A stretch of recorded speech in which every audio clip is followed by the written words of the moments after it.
হাবড়া কিংবা হাবড়ার আশেপাশে যারা থাকো তারা সবাই জানো যে পুজোর সময় হাবড়াতে জুডিও ওপেন হয়েছিল।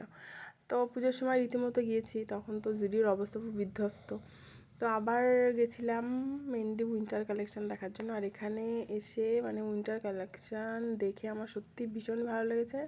রিজনেবল প্রাইসে যেরকম কোয়ালিটি, মানে দাম হিসেবে কোয়ালিটি সত্যি খুব ভালো, নো ডাউট, মানে সত্যি ভীষণ ভালো। আমরা জুডিওতে এসছি, তাই আমরা সিঁড়ি দিয়ে উঠি যাবো, তাই আমরা লিফটে। এখানে গ্রাউন্ড ফ্লোরে আছে মেয়েদের, মানে টোটালি মেয়েদের কসমেটিক্স, তারপর মানে জামা কাপড়। আর ফার্স্ট ফ্লোরেও মেয়েদের আছে, আর একটা সাইডে হচ্ছে বাচ্চাদের, আর সেকেন্ড ফ্লোরে আছে মেন্সওয়্যার। তো এখানে আমি একটা জিনিস দেখলাম যে হিউজ কালেকশান নেই। অন্য অন্য মলগুলো যেমন মানে কী বলবো একদম ঠাসা থাকে, আর চয়েস কিছুই হয় না। আর এখানটা দেখলাম অল্প কালেকশান বাট চয়েস হবে এরকম।